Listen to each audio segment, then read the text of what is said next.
Assalamu alaikum everyone and welcome back to Learn to Read Qur'an. So it's been a few weeks since I've posted a new class and hopefully that's given everyone time to catch up if they needed to go back over some of the classes to really kind of make sure that they understood what was going on and to catch up with the surahs that we've gone through so far. So today's class is where we're looking at Surah Al-Masad. So this one here. And we know that we're going to start with the isti'adha. So, أعوذ بالله من الشيطان الرجيم. And obviously that's not on this page. If you're not sure how to pronounce the isti'adha yet, then please do go back to that page, to that class. The basmala is at the beginning here because every surah we know we start with the basmala. So here we go. We have Bismillah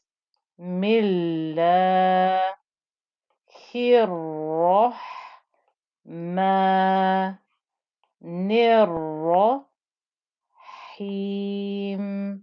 And we know we're going to put a sukoon on. When we stop on a word, we pretend that there's no last vowel. In this case, it's the kasra on the meme. So this surah here, I'll recite the first ayah, and then I'll go through and show you how this works. So we have تبت يدا أبي لهب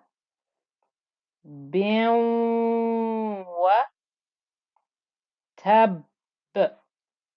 Oof, there's a lot going on there, isn't there?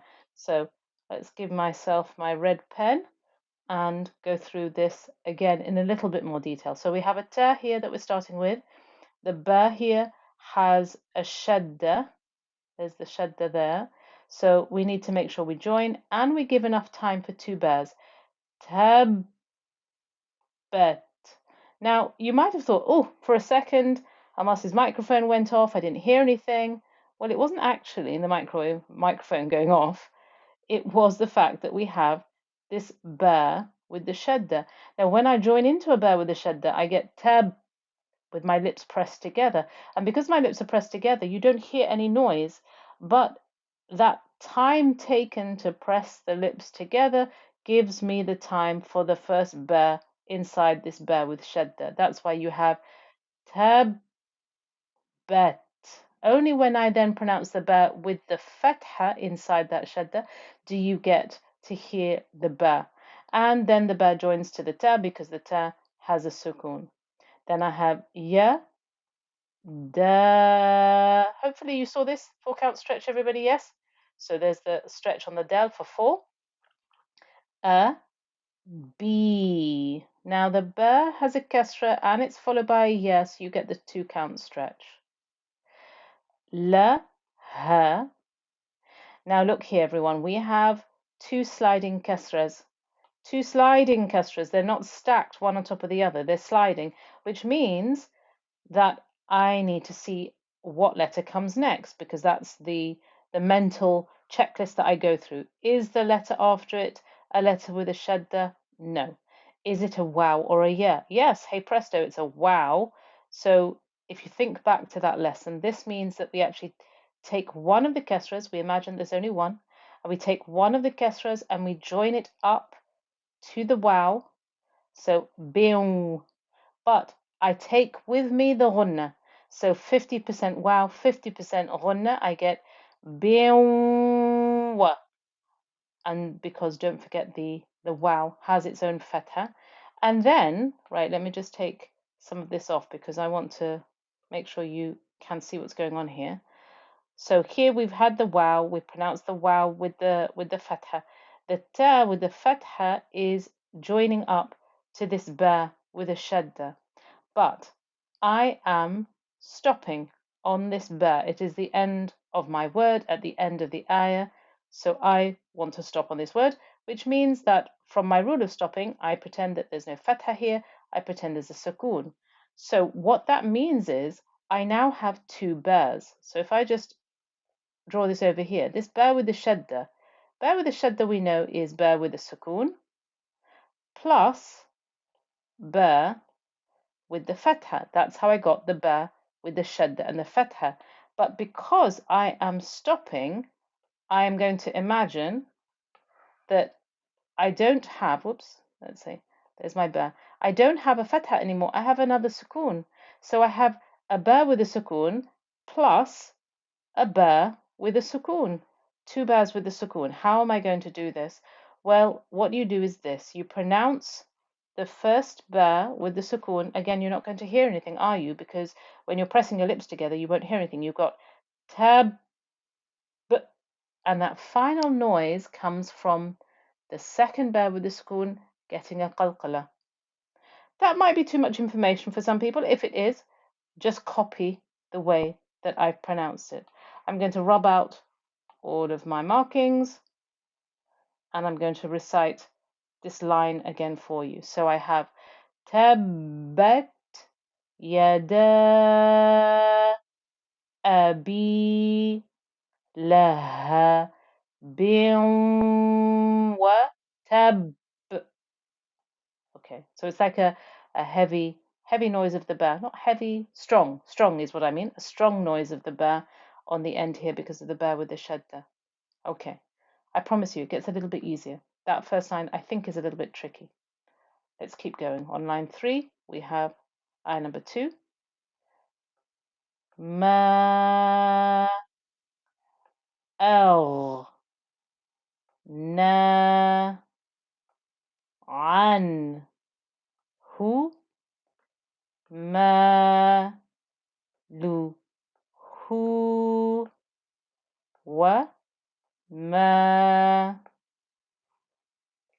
ka sab. Okay, so that I think is reasonably straightforward, but let's go through it again as we do with all of our lines to make sure that everybody is reading it as they should. So the meme here has a fatha, and there's our 4-count stretch. So that's why we got the 4-count stretch. The hamza here is joining to the thick, heavy ghain because of the sukoon on the ghain. The noon here with the fatha, with the alif, gives me a 2-count stretch. The ayn is joining to the noon with the sukoon. The ha is just got a short damma. The meme with the fatha and the alif gives me the 2-count stretch. Lam with a damma. Ha with a damma and a tiny wow, that means I get a 2-count stretch. Wow with a fatha. Meme with the fatha and the alif gives me the 2-count stretch. Kaf with the fatha is nice and short. Sin with the fatha joining. Why joining? Because at the end of an I imagine the last letter has the sukoon. So sin joining the letter ba, and ba with a sukoon now is going to give you that bouncy qalqala noise. So again, let me just take off all of this and I will recite it again, inshallah. So we have ma al na anhu ma lu hu wa ma ka sab. Okay, please keep going. Ayah number 3 on line 4. Sa yas la na ran za ta la hab. Okay, so a little bit more going on here. We need to make sure that we have figured out what is happening. So we have seen with a fatha, that's easy peasy. Ya joining to the sad. So just a note of caution here. There are many a time that I've heard a student say to me, yas, when they're joining the ya to the sad. And what they have done is they have thickened up the ya subconsciously without meaning to, because they're preparing themselves for the thick, heavy sad. No, ya with a fatha is just ya. It doesn't become ya. So, yes, When you get to the sad, that's when you start thickening up the sound. Lam with the fatha and the alif gives me a 2-count stretch. Noon, let's just take off some of this. I can't even see what I'm doing, so let's just take off some of this. Nope, what am I doing? Right, there we are. Okay, so the noon with the fatha and the alif gives you the 2-count stretch. So the main thing here in this ayah that you maybe need to take note of is this ra, which is thick and heavy because of the fatha. But look, there's 2 fathas, and these 2 fathas are sliding, which means I must look and see what letter comes next. Is it a letter with a shadda? No. Is it a waw or a ya? No. It's a dhal. Dhal is made with the tip of my tongue through my teeth, so between the top and the bottom teeth, through the teeth, and then I flow the noise through. So that's where I keep my tongue for dhal, and that's actually where I'll put my tongue in that place of dhal while I'm holding this ghunna. So that's why I get ram, dha. Once I've finished holding the ghunna, I then have the 2-count stretch on the dhal because the fatha and the alif. Ta is just a short noise because of the fatha. La, short noise with the fatha. And the ha here joining to the ba. I pretend there's none of these vowels there, just a sukoon. And so that's why I get hab. I get this bouncy noise of the qalqala. So just, I'll point this out actually. Here we had the bouncy noise of the qalqala. Even here we had the bouncy noise of the qalqala when we had the sin joining to the ba in kasab. So notice how that sounds different from this last word in line 1, where we had watab. So you can hear that pressing noise of the ba in this ba with the shadda before you get the bounce back of the qalqala. So you can sort of just when I recite the surah at the end fully, you'll be able to appreciate that, I think, because you'll hear the noise of how ayah number 1 finishes compared to ayah number 2 and ayah number 3. And as we move forward, you'll see that this happens on the ends of each of these ayahs. You do get a bounce of qalqala, but ayah number 1 is the only one that finishes with a shadda, so you get that stronger noise before you get the bounce of the qalqala. So we're still here on ayah number 3. I'm going to take off my markings and I'll recite it again for you. I'll take off some of these as well. So I'll recite ayah number 3 again for you. We've got sayas la na ran za ta la hab. Okay, so ayah number 4 here on line 5 we have wam ra a tu hu hamma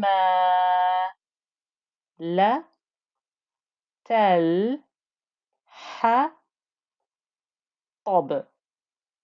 Okay, so again, a few things that we maybe need to make note of, just to make sure that we don't miss these specific points. We have the waw joining up to the meme. The hamzat al-wasl here, because it comes in the middle of our 2 words, we can imagine it's not there, and we join straight from the waw to the meme. Wam, ra, make sure your ra is thick and heavy because of the fatha. A, tu, hu, the dhamma with the waw, giving us the 2-count stretch. Now the ha here, now this is the very breathy one, that breath comes from the place of the ha is from the middle of the throat, and it's joining to this meme. The meme has a shadda, which means that you need to hold the ghunna. Before you do anything, you hold the ghunna. So ham, there's me holding the ghunna, and then I use the fatha and the alif, and I get a 2-count stretch. So hamma la tal. Again, the hamzat al-wasl coming in the middle. You can ignore it and you join from the ta here to the lam here with the sukoon. This is a ha underneath there with the fatha. So ha, طب. The ta is thick and heavy and it's joining to the ba. I imagine there is a sukoon, and that's why I get the bouncy noise. I get the qalqala noise there. So let me take this off and I will recite it again, inshallah, for you. We have wam ra'atuhu hammalatal hatab. Okay, the last ayah, ayah number 5 on line 6 here, we have fi ji di ha hab lum mim sad. Okay, so this has a fair few things going on. So let me get my red pen out and we'll have a closer look. We have a fa with a kasra and a ya, so that's the 2-count stretch. Fi. Jim with a kasra and a ya gives me G with a 2-count stretch. D. This is just short, yeah? Short kasra, not a stretch. Ha. This is a 2-count stretch. The deep ha here has the fatha with the alif, so I get a 2-count stretch. Now the ha here, the breathy one, joining to the ba with the sukoon we know is a bouncy qalqala noise, so we get hab. Okay, so this is where it really gets going. We have a lam with 2 open dhammas. First thing I need to look and see, what is the letter that comes next? Is there a letter with a shadda? Yes, I hear you cry, there is. It is a meme with a shadda. So I take one of my dhammas and I join it up to my meme. So I get lum, and here you can hear the gunna noise. Lummi. What's that me doing? Well, that me noise here, can it join to the noon? No, the noon has nothing on. So again, I look and see what comes next. Is there a letter with a shadda? Yes, it is a meme with a shadda again. So what happens here is this noon gets missed out. So we're starting from the ha here as a place to start. We've got haba, lum, mim, sad. Now I'm stopping on the del, so I take off whatever fancy vowel is on it and I put a sukoon on, and a del with a sukoon gets a qalqala. So that is how you read this ayah. So what we'll do now is I'll take all of this off, take all of these markings off, and I will read this in its entirety for you, and inshallah you can follow along and practice with me. So we have Bismillahirrahmanirrahim. Tabbat yada abi lahabin wa tab. Ma أغنى عنه ماله وما كسب سيصلى نارا ذات لهب وامرأته حمالة الحطب في جيدها حبل من مسد. Well, that was Surah Masad. So hopefully you heard how the ending here on ayah 1, because of the shadda on the ba, was that little bit different from how the other qalqalas were happening at the ends of the other ayahs. Please do repeat this if you need to. to be able to get the pronunciation right. Please keep on practicing. I hope you're enjoying the classes, and inshallah I'll see you all again next time. Assalamu alaikum.